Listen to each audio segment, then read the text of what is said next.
Meu nome é André Luiz Almeida Botelho, eu tenho 23 anos e eu autorizo o uso da minha imagem para fins acadêmicos pela estudante Larissa Nunes de Lima. Olá, meu nome é Larissa Nunes de Lima, sou do terceiro período do Facilete e vou dar início agora ao discipulado de neurológica do professor Carlos. Então, para começar o nosso teste neurológico, nós usamos um teste de rastreio cognitivo, conhecido como mini exame do estado mental, ou Mini-Mental. Então, no Mini-Mental, eu vou pontuar de 0 a 30 o paciente, lembrando que a gente sempre tem que considerar o grau de escolaridade do nosso paciente, porque um paciente que não teve escolaridade, a anotação vai ser menor, e isso não significa necessariamente que ele vai ter algum atraso cognitivo. Então, como fazemos o Mini-Mental? O Mini-Mental, eu vou observar a orientação do paciente, tanto temporal quanto espacial. Então, vou fazer perguntas como que dia é hoje, em que ano estamos, em qual semana do mês estamos, também espacial, como em qual país estamos, em qual estado estamos, em qual prédio estamos, e observar se o paciente consegue mostrar que está orientado tanto no temporal quanto no espacial. Também vamos analisar a memória imediata do paciente, vamos falar 3 palavras aleatórias, como gato, árvore e bola, e pedir para o paciente repetir. Assim, nós observamos a memória imediata do paciente e pedimos a ele para gravar essas palavras, pois mais tarde também devemos usar elas. Após, nós vamos avaliar a função executiva do nosso paciente. Como avaliamos a função executiva? Ou podemos dar uma palavra para o paciente e pedir para ele soletrar de trás para frente, ou podemos pedir para o paciente subtrair de 7 em 7, desde 100. Lembrando que essa parte do exame, não estamos observando se o paciente vai acertar, mas se ele consegue prestar atenção, consegue manter a atenção numa atividade e manter a função executiva intacta. Logo após, nós vamos observar a memória do paciente, então vamos pedir para ele tentar evocar aquelas 3 palavras que usamos lá no começo do exame. E, por último, vamos avaliar a linguagem do paciente. Como avaliamos essa linguagem? Vamos dar comandos para o paciente, observar se ele consegue repetir os comandos, se ele consegue executar esses comandos, se ele consegue, por exemplo, desenhar algo que a gente pediu para ele desenhar, e a partir daí nós vamos finalizar o mini-exame do estado mental. Após o mini-exame, então, vamos fazer o teste de coordenação. Nos testes de coordenação, podemos fazer o teste da diapocinesia. A diapocinesia, ela consiste na gente pedir para o paciente fazer movimentos alternados. Então, por exemplo, eu vou pedir para o meu paciente, com as 2 mãos, fazer movimentos alternados de punho dorso. Nesse exame, eu vou observar a simetria do movimento, observar se eles estão alinhados tanto em um membro quanto no outro membro. Também podemos fazer, como teste de coordenação, um teste chamado nariz duro. Esse teste eu vou pedir para o meu paciente colocar a ponta do dedo dele na ponta do nariz e pedir para ele colocar a ponta do meu dedo. E ele vai fazer esse movimento repetidamente e eu observo se o paciente consegue fazer esse movimento sem nenhum problema. Podemos também, para o paciente deitar, e podemos também fazer o teste calcanhar direito. Esse teste consiste no paciente com as 2 pernas, e ele vai fazer você pode arrastar o calcanhar dessa perna aqui até chegar no seu joelho. Agora pode fazer com a outra perna. Então, sempre observando a simetria do movimento, sempre comparando um membro com o outro. Agora, dando início ao teste de propriocepção e senso-percepção, vou pedir para o paciente fechar os olhos. Me dê sua mão direita. E eu vou movimentar o dedo desse paciente para cima ou para baixo, e sem a ajuda do sistema visual, esse paciente ele tem que identificar o membro no espaço. Então, ele tem que falar se está para cima, se está para baixo. Então, senhor André, eu vou mexer o seu dedo e você me fala. Está para cima ou para baixo? Para baixo. E agora? Para cima. E eu vou fazer em ambos os membros, também nos membros inferiores, e sempre comparando e observando se as reações são simétricas. E para o teste da senso-percepção, vou pedir a mão para o paciente, e eu posso fazer, por exemplo, desenhos como uma estrela, um losango, e pedir para esse paciente identificar esses desenhos que eu estou fazendo aqui. Agora eu vou fazer o teste de equilíbrio de Romberg. O teste de Romberg, ele é feito com o paciente em posição ortostática, com os braços colados ao corpo, e eu vou pedir para esse paciente se manter nessa posição por, no mínimo, 1 minuto, com os olhos abertos ainda, observando o equilíbrio desse paciente. Lembrando que no teste de Romberg, devemos sempre estar próximo ao paciente, porque se ele apresentar algum desequilíbrio, nós vamos estar fazendo aqui no grade de proteção. Após 1 minuto com os olhos abertos, vou pedir para o paciente fechar os olhos e se manter nessa posição também por 1 minuto, para ver se eu tenho alguma alteração desse equilíbrio quando eu tiro esse estímulo do sistema visual do paciente. Caso esse paciente, por exemplo, tenha desequilíbrios sempre para o lado esquerdo, isso pode, ou para o lado direito, isso pode sugerir uma lesão vestibular, por exemplo. Também podemos fazer o Romberg modificado. Também o paciente vai ficar 1 minuto com os olhos abertos, se mantendo na posição, porém agora a posição é com um pé à frente do outro.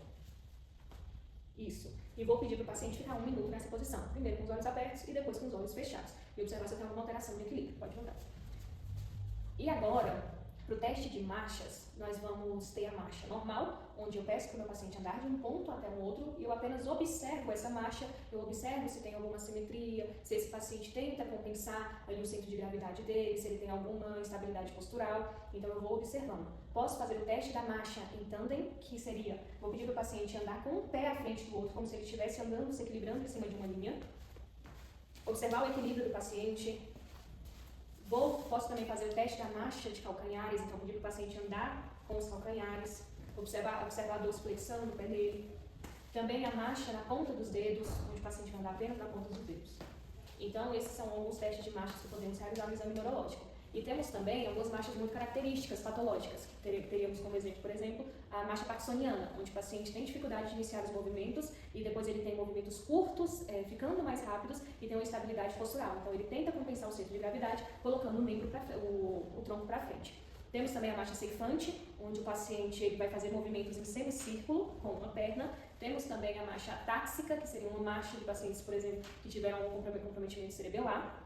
Então, é uma marcha onde não existe equilíbrio nenhum. Temos também a marcha escarvante, onde o paciente apresenta um problema na dorsiflexão do pé. Então, ele, para compensar, ele eleva mais o joelho e a batida do calcanhar dele no chão ela é mais forte. Temos também, por exemplo, a marcha coreica, que seria uma marcha com movimentos coreicos, com espasmos, né, um balismo. E temos também a marcha vestibular. O paciente, então, ele anda sempre se desequilibrando para o lado afetado. E esses são alguns exemplos das marchas patológicas que nós temos, características.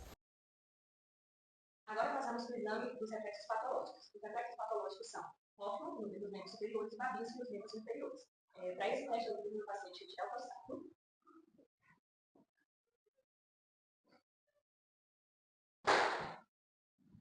E o teste de Babinski, ele consiste em passar um objeto rombo do calcanhar em direção ao hálux do pé. O esperado é um movimento de flexão. Caso tenha um movimento de extensão do hálux, nós temos o Babinski positivo, que sugere uma síndrome do neurônio motor superior. Agora, lembrando sempre dos dois membros, tá? Bilateralmente. Agora, para fazer o teste de Hoffmann, nos membros superiores, pode sentar. No dedo médio do meu paciente, eu vou segurar aqui na mão, preciso dessa mão, sem força nenhuma. Eu vou pegar esse dedo médio e eu vou fazer um estímulo no dedo médio. Quando eu fizer esse estímulo, se eu observar a movimentação de flexão do indicador e do polegar, nós temos um Hoffmann positivo, que também vai sugerir síndrome do neurônio motor superior, porém agora que vai comprometer outros membros superiores, né? Após o teste dos reflexos patológicos, vamos fazer os reflexos tendíneos profundos. Para isso, vou usar a ajuda de um martelinho e vou fazer o teste dos tendões bicipitais, tricipitais, braquiorradiais, patelares e aquileu. Para começar, vou fazer bicipital. Eu vou apoiar o braço do meu paciente, ele não pode oferecer nenhuma resistência, ele tem que estar com o braço relaxado. Vou fazer a proteção aqui e realizo o teste.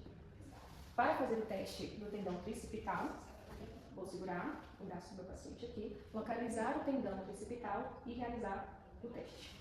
Agora, para fazer o teste do braquiorradial, vou apoiar também o braço do paciente, localizar, pedir para ele relaxar o braço, localizar o tendão braquiorradial e realizar o teste. Para o teste patelar, vou pedir para o paciente estar aqui com as pernas relaxadas, ele não pode oferecer nenhuma resistência. Para a gente conseguir fazer esse teste, às vezes vai ser necessário que a gente peça para o paciente, por exemplo, fazer a manobra de G5. Então, essa manobra aqui, onde o paciente vai segurar, e eu posso testar o reflexo patelar, tanto aqui em cima quanto aqui embaixo. Então, eu faço o teste do reflexo e, por último, vou fazer o teste do reflexo aquileu. Então, ao localizar o tendão do aquileu, eu faço o teste. O teste de reflexo, nós vamos escalar ele na escala de 4 cruzes, onde, quando o paciente apresenta uma escala grau 0, esse paciente ele não tem reflexo nenhum, então ele tem uma arreflexia. Quando o paciente apresenta uma cruz, esse paciente tem uma hiporreflexia, que pode nos sugerir uma síndrome do neurônio motor inferior. Quando esse paciente tem um reflexo grau 2, é o esperado, é o normal. No grau 3, nós vamos ter uma hiperreflexia, que pode nos sugerir uma síndrome do neurônio motor superior. E no grau 4, nós vamos ter a presença de cronos. Então, agora vamos seguir para o teste dos 12 pares de nervos cranianos. Vamos testar cada nervo e, para darmos início a esse teste, vamos começar do nervo 1, do par craniano 1, que seria o nervo olfatório.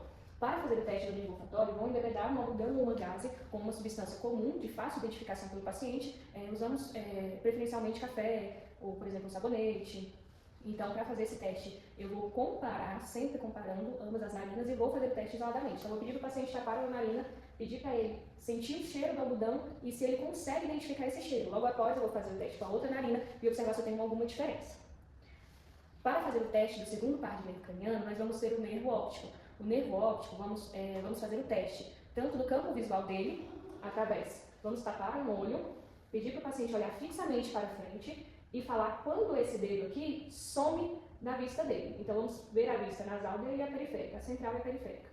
Quando você parar de ver o dedo, você me fala.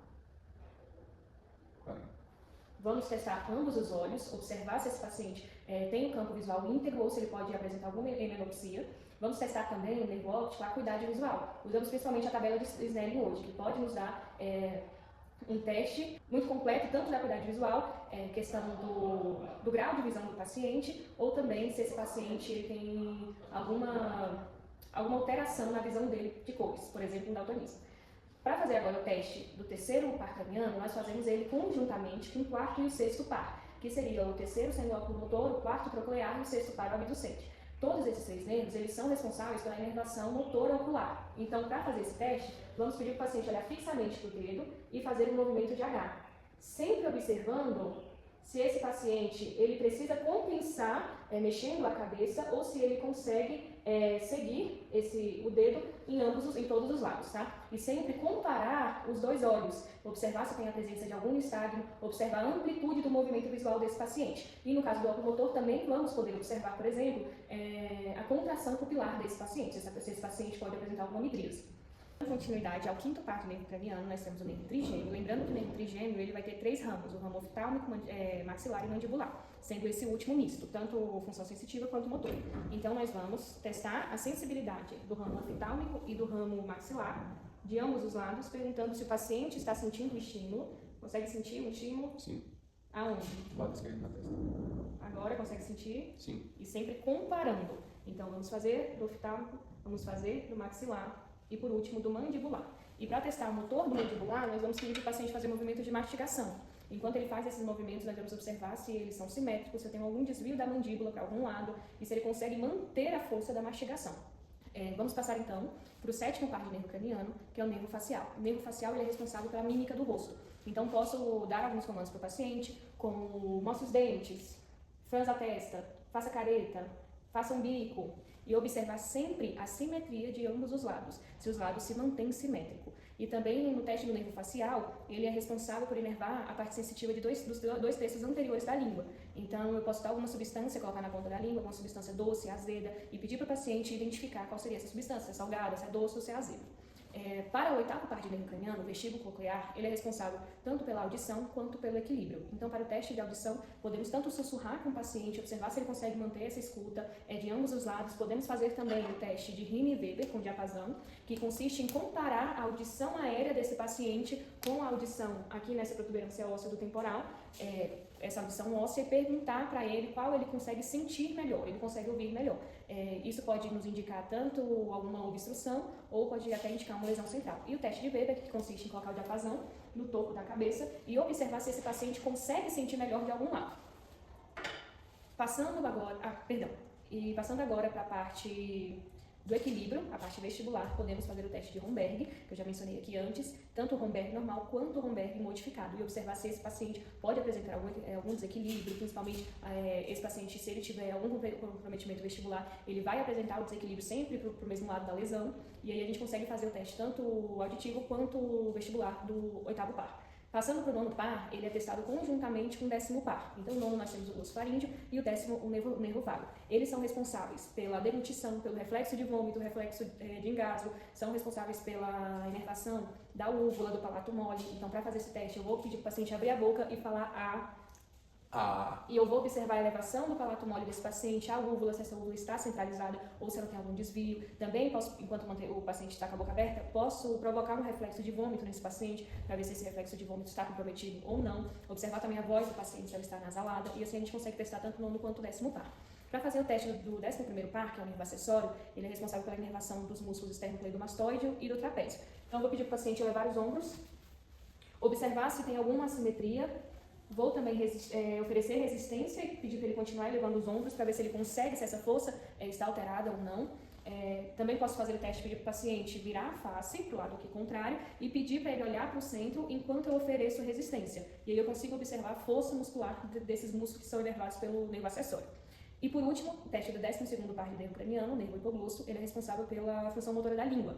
Então, nós vamos pedir para o paciente abrir a boca, colocar a língua para fora, observar se eu tenho algum desvio de língua, se ela está centralizada. Também posso observar a força dessa língua, pedir para o paciente colocar essa língua contra a bochecha, oferecer resistência e observar a força dessa língua. E assim a gente testa os 12 pares de nervos cranianos.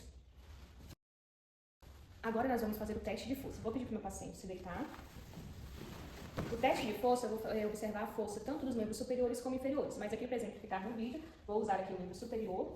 Vou dar um comando para o meu paciente e vou graduar a força do meu paciente exemplificando cada grau de força. Atualmente, usamos a escala que vai de 0 a 5, onde quando eu fizer o comando para o paciente, por exemplo, o comando seria levantar os braços.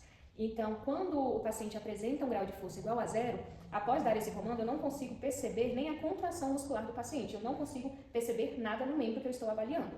A força grau 1, eu consigo perceber a contração muscular, então eu vejo que o paciente ele tem a intenção do movimento, porém eu ainda não tenho nenhum movimento. Na força grau 2, o paciente ele apresenta um movimento, porém esse movimento é sempre no mesmo plano. Esse paciente ele não consegue vencer a gravidade. O paciente com grau de força 3, ele consegue vencer a gravidade, então pode levantar, porém ele não vence nenhuma resistência. Até uma resistência mínima, esse membro ele vai cair. Uma força grau 4, ela significa que o paciente vence a gravidade e ele consegue resistir parcialmente à resistência. Então, a força dele ainda está diminuída. E o paciente grau 5 é que a força dele está preservada, a gente não teve nenhuma alteração na força do paciente.